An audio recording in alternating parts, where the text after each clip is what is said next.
At my grandson's birthday party, my son handed me an old scarf and said, "Wear this to cover your old face. Don't embarrass the family." His wife and her relatives started to smile. But when the cake was brought out, I stood up and made an announcement about a gift for my grandson, an announcement that made my son's hands tremble. The sounds of logs crackling in the hearth, the ticking of an old clock. Today, my Sekou turns 10 years old. 10? It seems like only yesterday I held this small, screaming bundle in my arms, and Jamal, my son, looked at him with such confused, frightened awe. Now Sekou is a tall boy with his father's eyes and my smile. The morning started long before dawn. I love this time, when the house is still asleep, wrapped in silence and cool air. The air in the den still smells of yesterday, of apples and cooled wood from the fireplace. I walk to the kitchen, stepping on floorboards that creak in familiar places. This house is my entire life. My late husband, Elijah, and I didn't build it just for ourselves. We built it for the future, for Jamal, and as it turned out, for his family too. Every beam, every nail here remembers the warmth of our hands. I took out the flour. For Sekou's birthday, I always bake pastries, potato and cabbage hand pies, and his favorite, apple and cinnamon. The dough comes alive in my hands, becoming warm and pliable. It's a kind of magic, the only kind I still command. As I shaped one pie after another, memories surfaced. There was Jamal, tiny, his nose smeared with flour, trying to help. There was Elijah, coming in from the cold, dusting snow from his hat, reaching for a hot pie, burning his fingers. And then there was me, sitting alone at the same table, transferring the last part of Elijah's pension into the family business account. That business, a small freight and trucking company, Jamal started 5 years ago. He opened it with my money, with everything I had left from the sale of our city condo after Elijah passed. "Mama, this is our shared future," he'd said then, hot and convincing. "You'll live with us in this big house with fresh air, and I'll build an empire." The empire hasn't been built yet, but the debt certainly has. Every month, I sit down at my old father's writing desk, open a thick notebook, and tally the bottom line. Utilities for this enormous place, groceries for 4, car expenses, and the constant line item, business support. Sometimes it was $2,000, sometimes $5,000. I never asked what it was for exactly. I believed. A mother always believes her child, even when he's no longer a child but a 38-year-old man.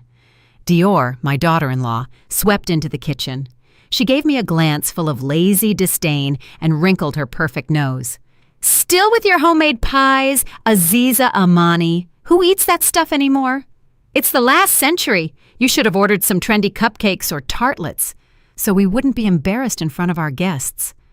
She poured herself filter water and left, trailing expensive perfume and a faint chill. I didn't answer.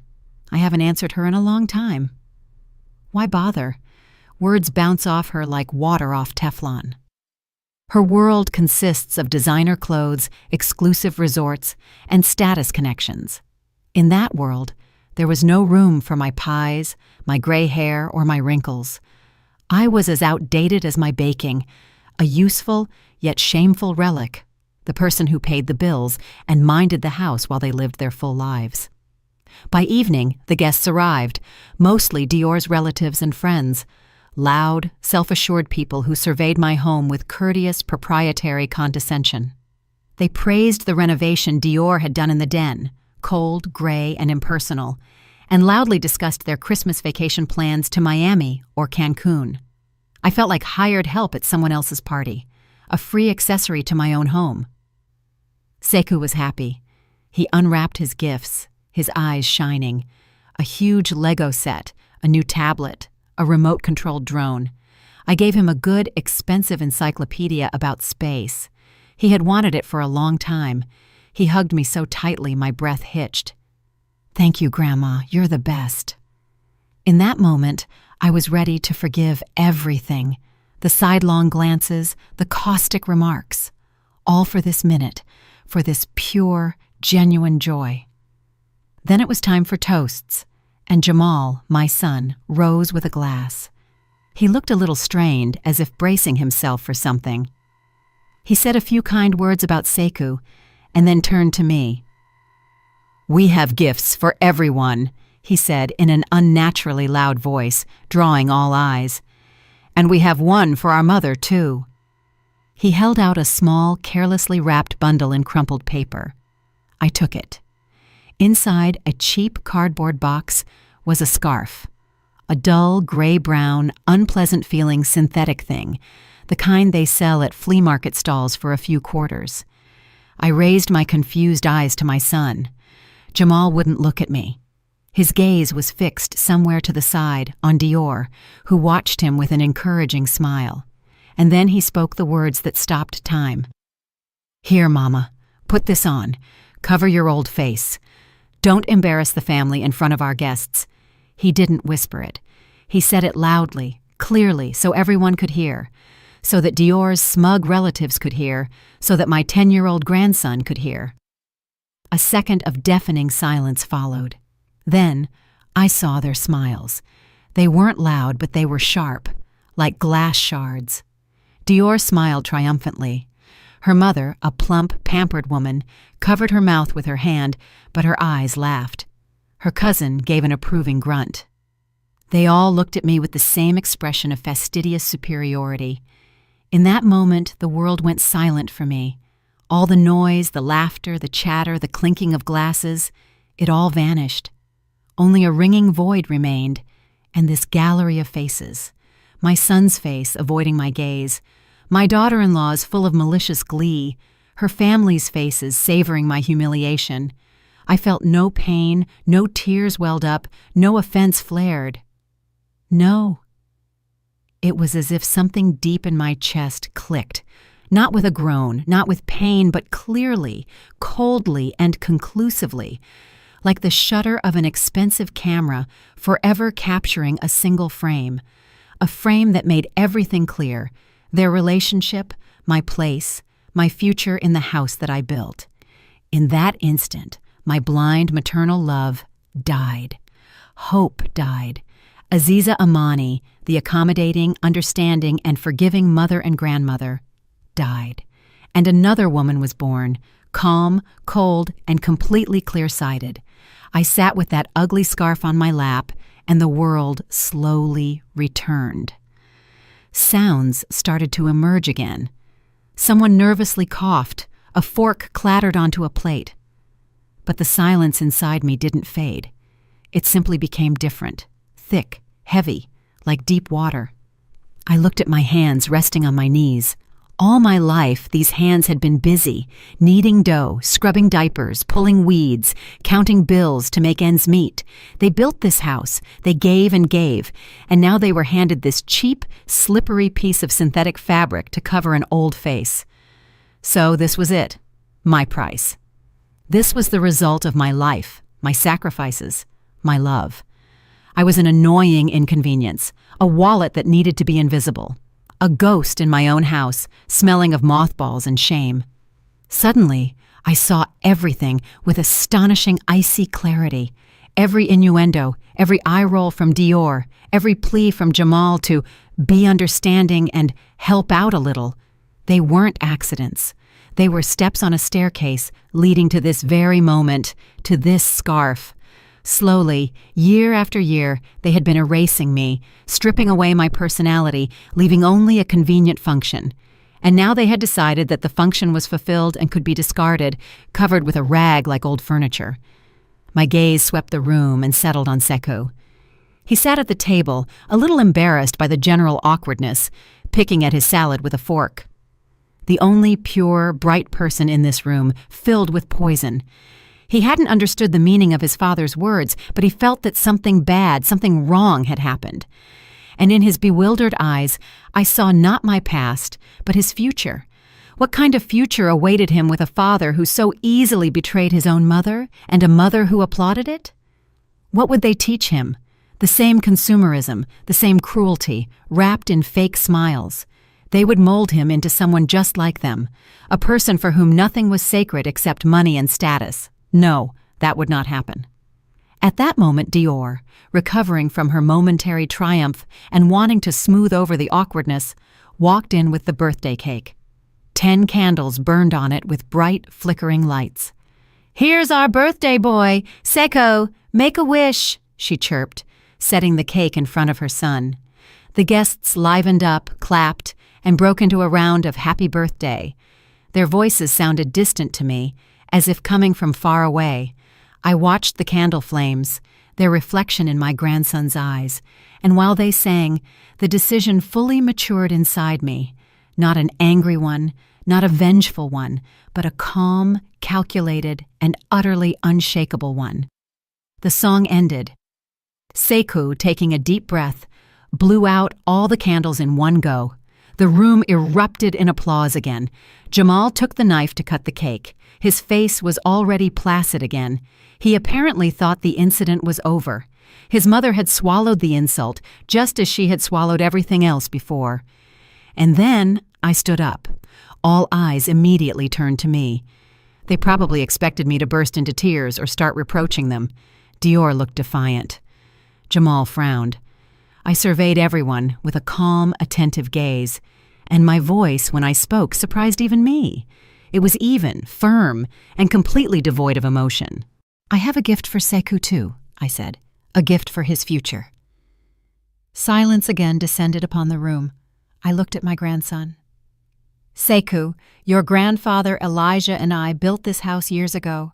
We built it for our family, for the future. And today, on your 10th birthday, I want your future to have a solid foundation." I paused, letting the words sink in. "I am gifting you this entire property, the house, the acreage, and all the structures. I will process all the paperwork and place the property into a trust in your name. When you turn 21, you will become its sole owner." Dead silence. I saw the guests' faces drop. Dior froze, her mouth slightly open. Her face went from triumphant to bewildered, then utterly panicked. I continued, now looking directly at Jamal. "But the house is just walls. To ensure that your fund, Sekou, has the means for your education, your development, and life until you reach adulthood.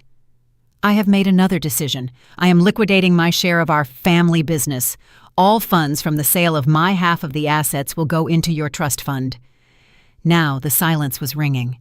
I saw Jamal go pale. The knife in his hand trembled. Not violently, but I noticed that short, small tremor, which gave everything away. He knew the truth of the situation. He knew this house was the only real valuable asset they had, and that the business was only afloat thanks to my constant infusions. But I saw something else in his eyes, too. He didn't believe me. He figured it was just hysterics, a dramatic gesture from an offended old woman, an empty threat to grab attention. I calmly sat back down, took a napkin from the table, and politely said into the general void, "Cut the cake. It might melt." The evening ended quickly and awkwardly. The guests muttered something, hastily said their goodbyes, and left. Jamal and Dior pretended nothing had happened, but their cheerfulness was strained and false. They didn't say a word to me, no reproach, no question. They simply ignored me, deciding that tomorrow morning everything would return to normal. Late that night, when the house finally fell silent, I sat in my room. The infamous scarf lay on my bedside table. I looked at it not with resentment, but with gratitude. It was the stone that triggered the avalanche. It opened my eyes. I picked up the phone. I didn't have many numbers in my address book. I found the one I needed. My fingers didn't tremble. My chest was cold and calm. The phone rang for only a moment. "Hello?" came the familiar, slightly sharp voice of Yejide, my late husband's sister. "Yejide, hi, it's Aziza." "Hello, Azi, is something wrong? Your voice sounds strange." I smiled to myself. She always knew how to hear what was hidden. "Everything's fine, Yejide, better than it was. I need your advice, and a very good lawyer. Tomorrow morning." That night, I slept without dreams, deeply and calmly, as I hadn't slept in many years. For the first time in a long time, I woke up not with the usual heaviness in my chest, but with a feeling of emptiness. But it wasn't the bitter, painful emptiness of loss. It was a clean, clear emptiness, like crisp winter air, as if all the clutter accumulated over years in a room had finally been removed. And now the echo sings, and you can see how much light and space it actually holds. I got up, as usual, early and brewed myself real coffee, not the instant kind they drank, but Turkish coffee in a proper pot. Its bitter aroma filled the kitchen. I sat by the window overlooking the yard and watched the first rays of sun pierce through the branches of the old apple tree. The tree Elijah and I planted when Jamal was 5.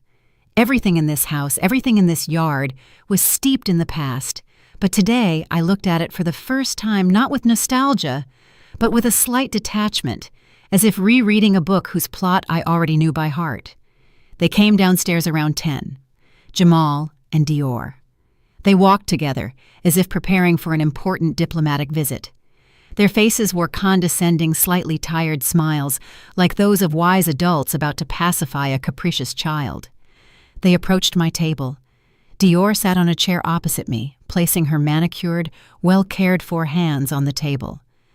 "Good morning, Mama," she began in an artificially soft, ingratiating voice. "This is how you talk to the sick, or to those you don't consider your equals. We were a little too worked up yesterday. You said such things. It was a very dramatic statement." I silently took a sip of my coffee. It was scalding hot, and the bitterness in my mouth was pleasantly sobering. Jamal coughed, shifting his weight. This role was harder for him to play. "Mom, we get it. You were upset. That scarf, I didn't think. It was stupid. I'm sorry, but let's be realistic. Trusts, liquidations, those are just words said in anger." I continued to remain silent, looking out the window. I saw their reflection in the glass, 2 anxious figures leaning over me. "Aziza Amani," Dior spoke again, and a sharp, impatient edge rang in her voice. "This house is our shared nest. We've put so much effort into it. We renovated it. And the business, that's Jamal's. It's Seku's future. You can't just take it all away over a momentary slight. We are family." Family? What a strange alien word. I looked at them, at my son hiding his eyes, and at his wife talking about the nest that I had built and maintained as if it were her own property. They were talking to me like an unreasonable child who had a tantrum in a toy store because they weren't bought candy. They were explaining why my decisions regarding my own property were unrealistic. They weren't asking. They weren't trying to understand. They were lecturing. I finished my coffee and placed the cup on the saucer. It clinked with a quiet, clear sound. I stood up. "I need to go to the yard," I said in an even voice, without looking at them. "The peonies need staking." And I walked out. I heard Dior exhale in irritation behind me. I knew what they were thinking. The old woman is senile. She's sulking. It will pass soon. They understood nothing, and that was their main mistake. In the afternoon, I sat on the porch with a book. The house was quiet. Jamal had left, ostensibly for business. Dior was upstairs in their master's suite. At some point, the silence was broken by her voice, loud and irritated. She was on the phone. The walls in this house are thick, but fury, like water, finds the cracks. "Jamal, what the heck is going on?" she almost screamed into the receiver. "I'm trying to make the down payment for the cherry red Cadillac Escalade. Yes, that one. I found the perfect deal, and it says, 'Transaction declined.'" A pause. I turned a page, although I wasn't seeing the letters. "What do you mean, check the balance? I checked it. What do you mean, insufficient funds? That's our premium account. Your paycheck just cleared yesterday." I imagined her face, contorted and angry. That car had been her dream for months, a symbol of their success, their new level. A celebratory purchase, as she'd boasted to a friend yesterday, to mark the start of their new life. "No, the card is right here." Then what? The bank? Why would the bank— Hold on. A long, ringing pause followed. I knew what was happening in her head. The small gears of vanity and suspicion were turning and clicked into place. "It's her!" Dior shrieked. It's definitely her. That old witch blocked the card or called the bank and made up some story. I told you, we shouldn't have left her alone like this. We should have taken action immediately.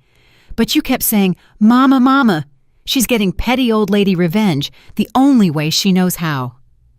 I closed the book, got up, and went into the house to make myself some tea. I heard her continue to scream into the phone, promising to sort things out and put her in her place. They thought I had stolen their candy. They thought I was playing their game, the game of petty malice, grudges, and manipulation. They couldn't even imagine that I wasn't playing anymore, that I had walked off the board. They thought I had stolen one pawn. Meanwhile, I was quietly flipping over the entire chessboard. I brewed my tea, and my soul was calm. Their panic, their anger, their absolute misunderstanding of the situation were the best confirmation that I was doing everything right. Every step they took, every word they spoke, only solidified my righteousness. And I knew this was only the first, smallest ripple in the water. The real storm was still ahead. The next morning, I got ready and drove into the city. Jamal and Dior watched me with silent reproach and suspicion. They probably figured I was going to the bank to continue my petty mischief. Let them think that. Their world had narrowed to one blocked credit card. They couldn't imagine where I was actually headed. Yejide had given me the address of a law firm in the old downtown area. The office was in a stately, pre-war building with high ceilings and quiet hallways. The lawyer, attorney Thurgood Hayes, turned out to be a man in his 50s with attentive, calm eyes and gray at his temples. He didn't ask unnecessary questions. He just listened. I sat in a deep leather armchair across from his massive oak desk and methodically, without emotion, laid out the facts.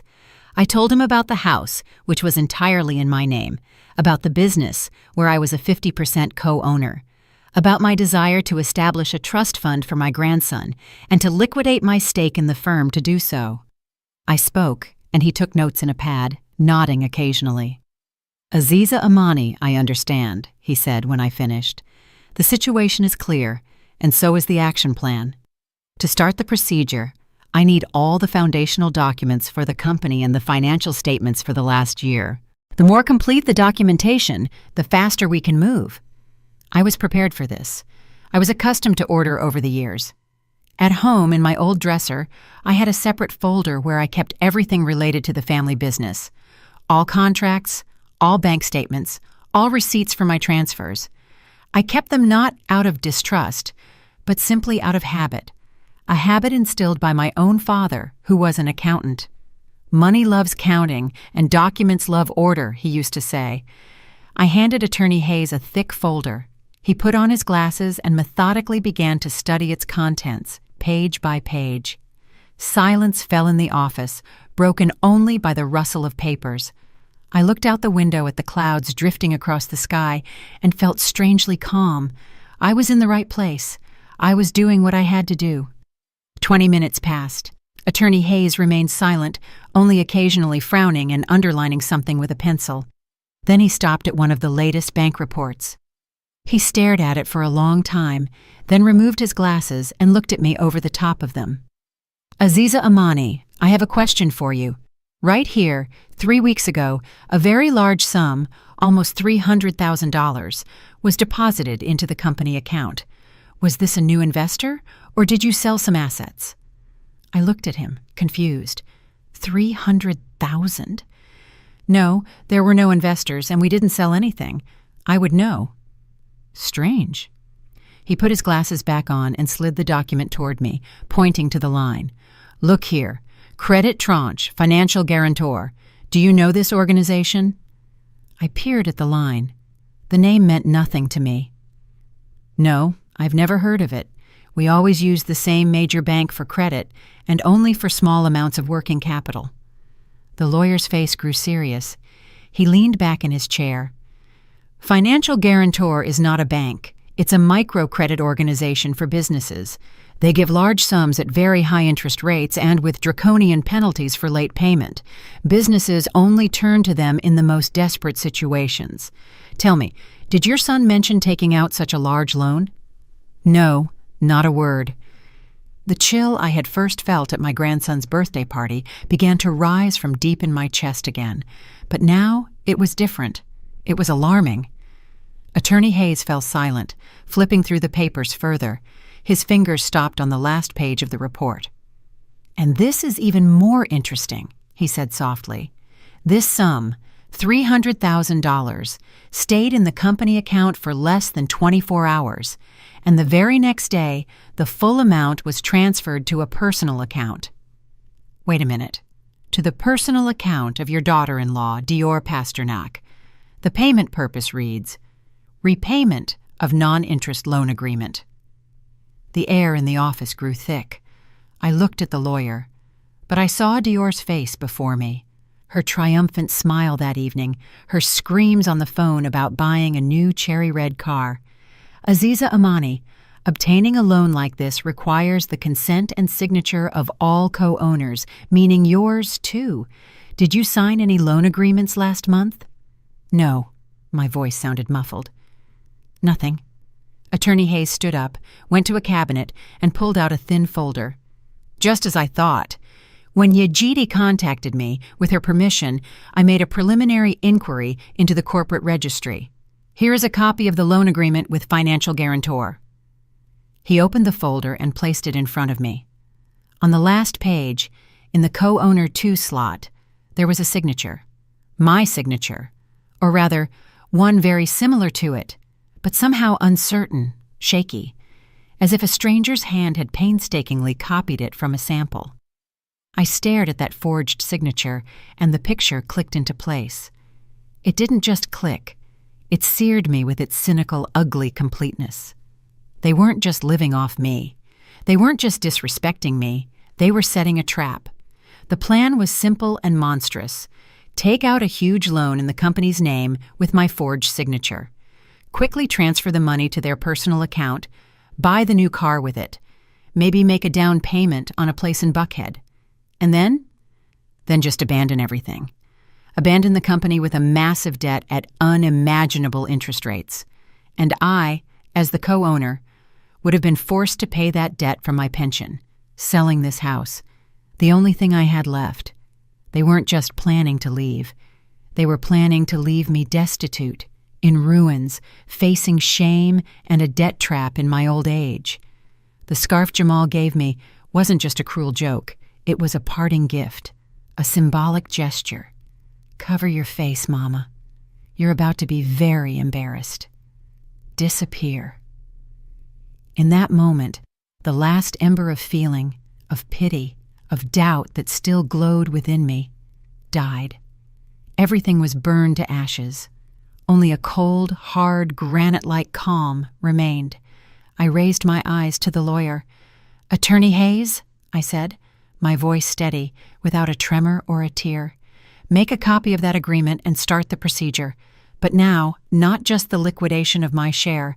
I want a full dissolution of the partnership with a forensic audit of all financial transactions for the last year. And prepare official notices for my son and for the bank where all our accounts are held." He nodded silently. He understood everything without further explanation. I left his office a different woman.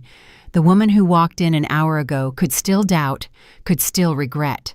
The woman who walked out was going to carry out a sentence. I returned home in the evening. The air in the house was heavy, electrified. Dior demonstratively refused to speak to me, only shooting short, angry glances in my direction.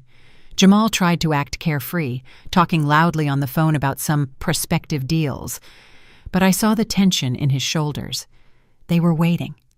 They were waiting for me to apologize, to surrender, to beg forgiveness for my hysterics. They were still living in their world, where I was just a minor character in their play. I silently went to my room. I had nothing to say to them. All the words had already been spoken there in the quiet office of the lawyer. Now, the documents would speak. For 2 days, a cold war reigned in the house. They demonstratively ordered pizza and sushi delivery, leaving piles of boxes in the kitchen. They talked to each other as if I didn't exist. I, meanwhile, lived my own life, tending to the yard, reading, preparing simple food for myself. Inside me was silence. I felt neither anger nor triumph, only cold, quiet anticipation. I knew the mechanism had been engaged, and now it couldn't be stopped. And then, on the third day after my visit to the lawyer, it happened. I was watering the roses by the porch when a small courier van pulled up to the gate. A young man in a uniform jacket stepped out. "Jamal Amani?" he asked, checking his tablet. "Need a signature for receipt." At that moment, Dior came out of the house. She must have seen the van from the window. Her face was etched with impatient curiosity. "Perhaps these are the documents for her new car?" "I'm his wife, I can sign," she said briskly, holding out her hand. The courier handed her 2 thick white envelopes and the tablet. She carelessly scrawled her signature and, without waiting for him to drive away, impatiently tore open the first envelope. I continued to prune the faded rosebuds. I wasn't looking at her, but in my periphery, I saw everything. I saw her expensively manicured fingers tear the thick paper, saw her pull out a folded sheet, saw her eyes begin to scan the lines. First, her face showed bewilderment. She was clearly expecting to see something else. Then her eyebrows knitted together. She flipped the sheet over, then returned to the beginning, and I saw her face change, slowly but inevitably, as if a completely different essence was emerging from beneath the thin layer of makeup and self-assurance. Color drained from her cheeks. The blush she so carefully applied each morning disappeared, leaving behind a deathly chalky white. Her lips, always slightly pouting with petulance, parted in silent astonishment. She silently opened the second envelope. This one was from their main bank. The letter was shorter. She scanned it in seconds, and her face turned into a mask of pure terror. The envelope slipped from her weakened fingers and fluttered onto the porch steps. "Jamal!" Her voice wasn't a scream, but a hoarse, choked gasp. "Jamal, get out here now!" The door flew open, and Jamal ran out onto the porch. "What happened?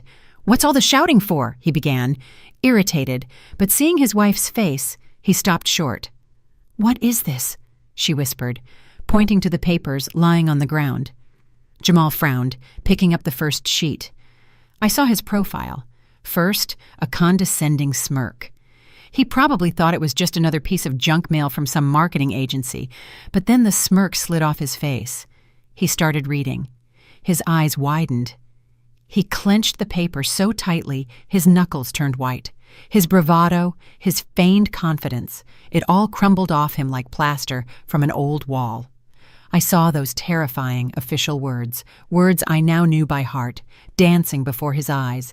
Notice of intent to terminate partnership agreement, compulsory asset liquidation, full forensic accounting audit, commencement of legal action.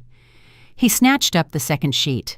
The bank notice, short and ruthless, in connection with information received regarding possible fraudulent activities by one of the co-owners pursuant to Section 7.4 of the loan agreement, all credit lines and overdraft facilities on company name accounts are frozen, pending the outcome of an internal investigation. He stood there, holding those 2 sheets of paper, breathing heavily. Air whistled into his lungs. The condescension was gone. The irritation was gone.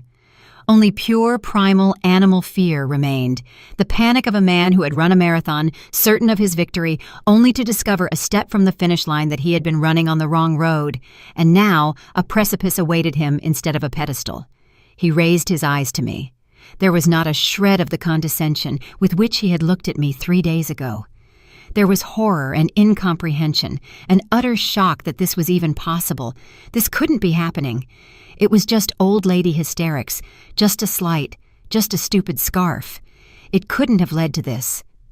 "Mama," he whispered, What is this?" I silently set down the pruning shears, straightened up, and looked him directly in the eyes, calmly and firmly. "It's not hysterics, Jamal," I said in an even voice. "It's not a slight, and it's not petty revenge." I paused, giving him time to absorb my words. "It's a legal execution." Dior let out a strange, choked sob. She looked from me to her husband, to the papers in his hands. Horror washed over her eyes. It had finally dawned on her. This wasn't a game. This was a war, and they had already lost. The silence that followed my words didn't last long. It was just the calm before the storm. I saw the fear in Jamal's eyes give way to rage, the last refuge of a cornered animal. He crumpled the papers in his fists and stepped toward me. Dior, snapping out of her stupor, followed him. They didn't go into the den. They burst into my room, my only private space in the house. I sat in the old armchair by the window, and they stood over me like two thunderclouds. "What have you done?" Jamal began. His voice cracked with fury. He threw the crumpled sheets onto the small table next to me. "Are you out of your mind, old woman? Decided to destroy everything? To destroy me, your only son?" I remained silent. I just looked at him, at his face distorted by anger, at the vein bulging on his neck. I didn't see a grown man. I saw a frightened boy whose favorite toy had been taken away. Behind him, Dior started her performance. She covered her face with her hands and sobbed loudly, dramatically, hysterically.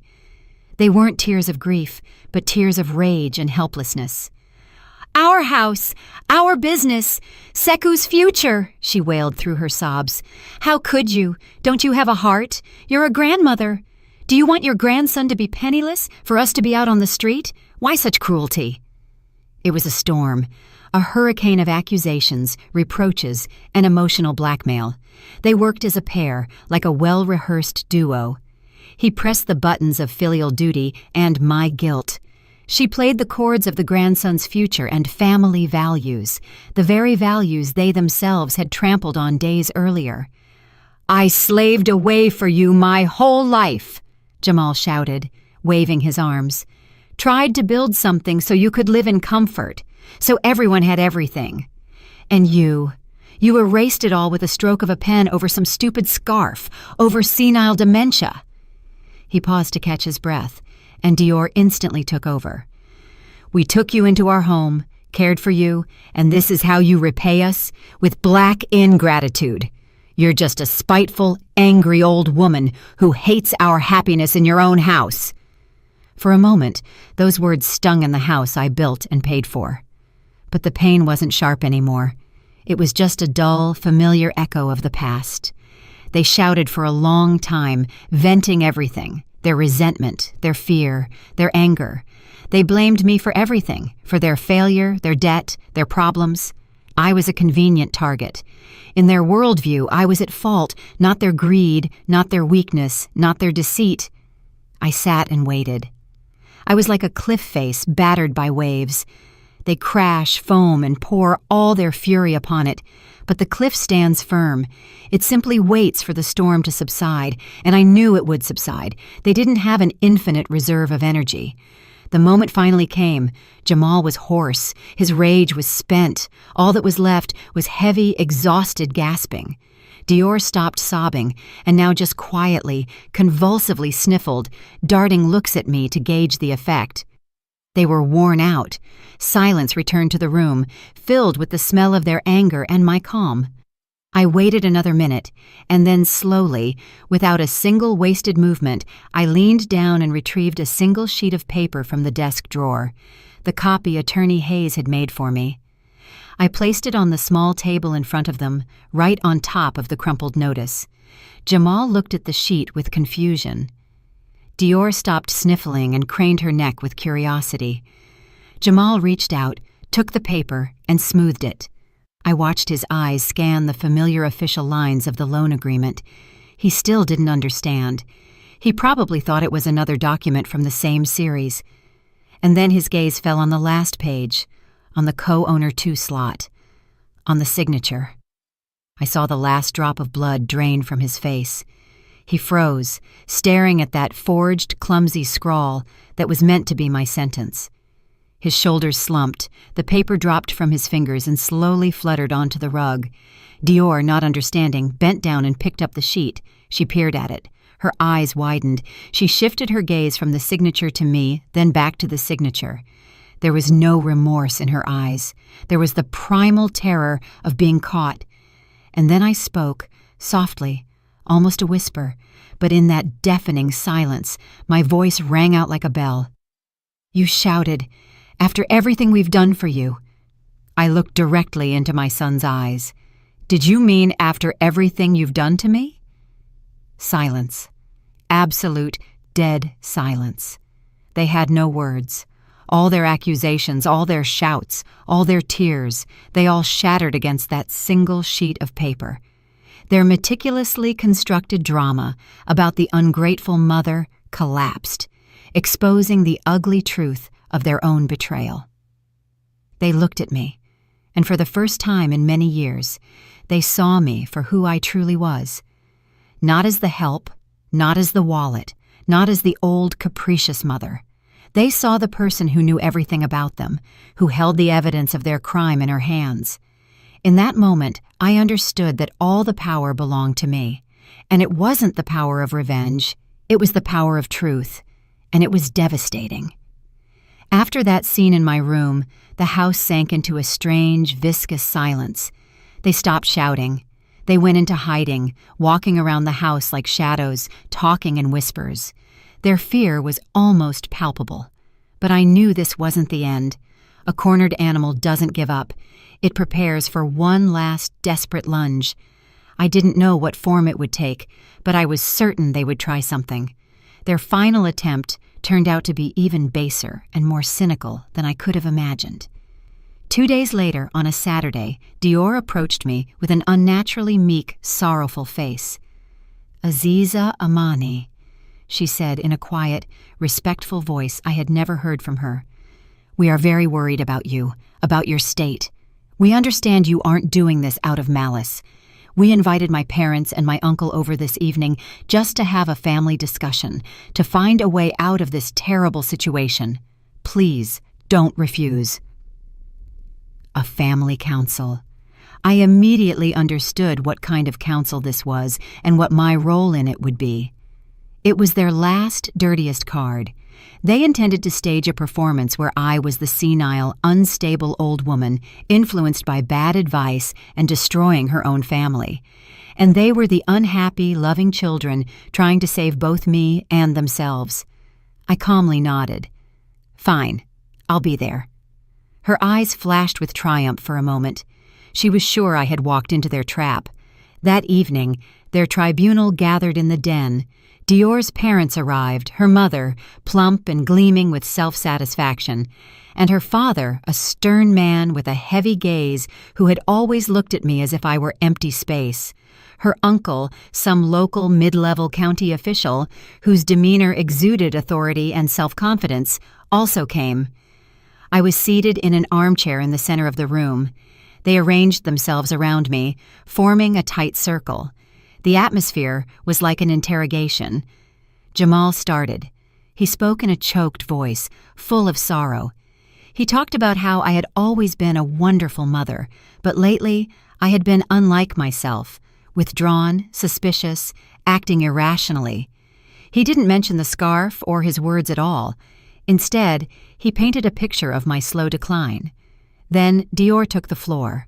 She cried, this time quietly and convincingly. She recounted how she and Jamal feared for me, how my actions were jeopardizing the future of their son, my grandson.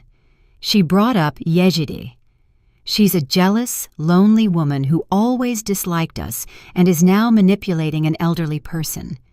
She hinted at the need for guardianship, at the fact that I needed to be protected from myself. Her relatives listened, nodding sympathetically.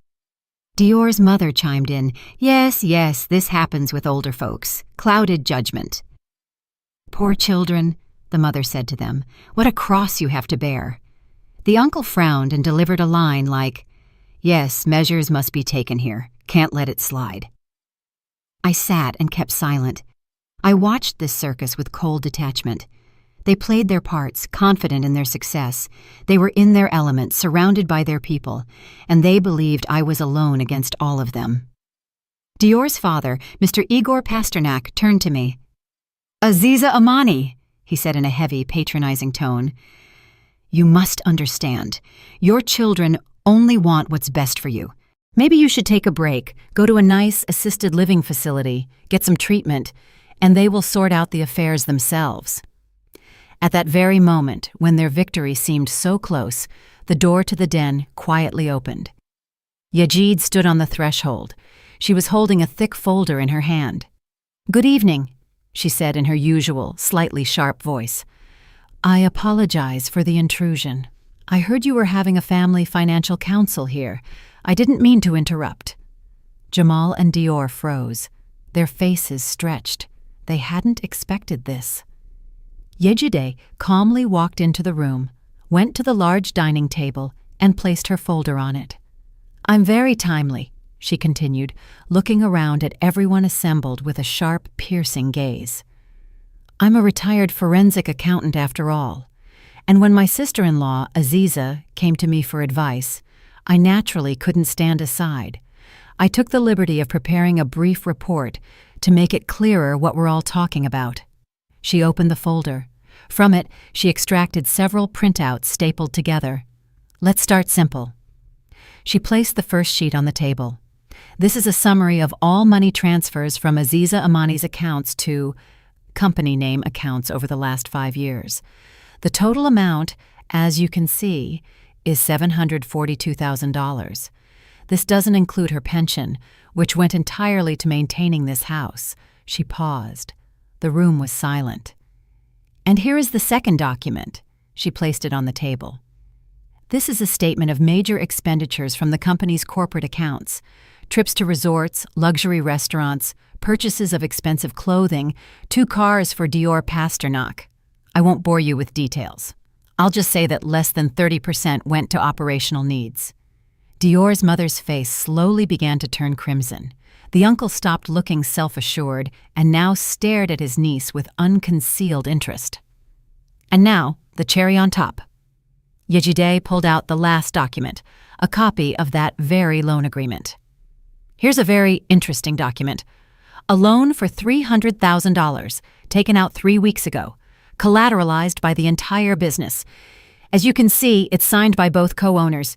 Here's Jamal Amani's signature. And here," she tapped her fingernail on the second signature, "is allegedly Aziza Amani's signature. Only there's one small problem.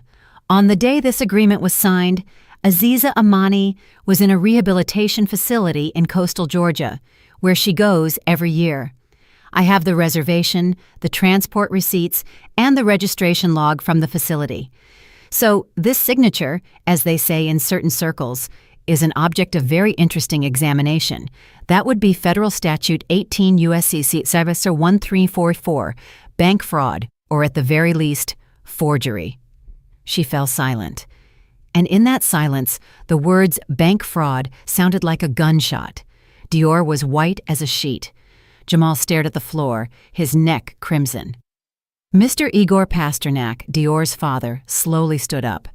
He was terrifying in his silent rage. He walked to the table, picked up the copy of the agreement, and peered at it. Then he looked at his daughter. It was a look filled with such icy contempt and shame that for a moment I almost felt sorry for her. "You have disgraced our family," he said quietly, but loud enough for everyone to hear. "You have brought shame upon my name." He turned and, without another word, walked to the exit. His wife and brother, stumbling, hurried after him. The humiliation was complete, public, and final. They had wanted to stage a tribunal for me, but they found themselves on the scaffold of their own disgrace. When the door closed behind them, Jamal and Dior remained sitting in the middle of the den in complete, stunning silence. Their world hadn't collapsed instantly, but slowly, inevitably. And now they sat amidst its ruins. That evening, they didn't say another word to me, and the next morning, while I was in the yard, they packed their things and left, quietly, without scandal, like thieves. The events of the following months unfolded in a businesslike, almost unemotional flurry. Attorney Hayes and Yejide took charge. The process of dissolving the firm began. The audit exposed all their schemes. To avoid criminal prosecution, Jamal had to agree to everything. The debt to financial guarantor was fully repaid from his share of the business assets sale. After all payments and settlements, he and Dior were left with almost nothing. They had to sell the car. A new condo was out of the question. I heard from Yejide that they rented a tiny one-bedroom apartment on the outskirts of the city. Jamal got a job as a simple driver for another trucking company. Their life, built on my money and their lies, had crumbled to dust. The house, my house, was also sold. I felt no regret. It had stopped being my home long before this. It had become just a building, a repository of bad memories. Buyers were found quickly, a young family with 2 children. Looking at them, I saw that the house was going into good hands. All legal formalities were observed. A significant educational trust fund was established for Sekou. The money in it was securely protected, and no one but him, upon reaching 21, could touch it. I knew I had given him the most important gift, a chance at a future independent of his parents' mistakes. 3 months have passed. I stand on my small balcony. Below me stretches a small southern coastal town, immersed in the greenery of cypress trees. And beyond that, to the horizon, the sea, endless, alive, breathing. The air here is different. It doesn't smell of apples from the yard or the dampness of an old house. It smells of salt, sun-warmed stone, and freedom. My apartment is small but bright, 2 bedrooms and a kitchen. I don't need more. The walls are painted a creamy white, and the sun, peering into the windows in the mornings, floods everything with a warm, honeyed light. There is no old, bulky furniture here, no memory of the past. Everything is new, light, simple. I place a bouquet of freshly cut wildflowers, which I bought today at the local farmer's market, into a vase. My movements are light, free from the burden of years of obligations. I no longer have to wake up before dawn to feed a family. I don't have to count every dime to patch holes in someone else's budget. I don't have to startle at the sound of footsteps outside the door. I brew myself some thyme tea and sit in a wicker chair on the balcony. Next to me on the small table is a letter. The envelope is decorated with an amateurish child's drawing, a sun, seagulls, and the blue sea. It's a letter from Sekou. Yejide takes him for weekends and helps us communicate. I unfold the sheet. Inside are a few lines written in printed letters and another drawing. He drew me and himself. We are standing on the shore, flying a kite. "Grandma, hi," he writes. "I'm doing okay. I miss you a lot. Mom and Dad are always arguing, but I try not to listen. I'm reading your space book. It's so cool. When I grow up, I'm coming to live with you by the ocean. We will fly the kite every day. I love you. Your Sekou." I fold the letter and press it to my chest. Tears well up in my eyes, but they are not tears of grief or resentment. They are tears of quiet, bright sorrow and love. I know he will come, and we will definitely fly that kite. I look at the sea, at its endless, measured rhythm. The waves roll onto the shore and recede, roll and recede, just like life, tides and ebbs. My long, drawn-out ebb tide has finally ended. I am 62 years old. For some, this is old age, the sunset. For me, it is the dawn of my own separate life, a life I didn't even dare to dream of, a life where I belong only to myself, where every breath is filled not with anxiety, but with peace, where every day is not a sacrifice, but a gift. The sun sets beyond the horizon, painting the sky in soft watercolor tones. A light breeze carries the sounds of music and laughter from the boardwalk. I smile. For the first time in many years, I'm smiling not for anyone else, but just because. To myself, to the new day, to the sea. I built a home for my family. Finally, the time has come to build a home for myself.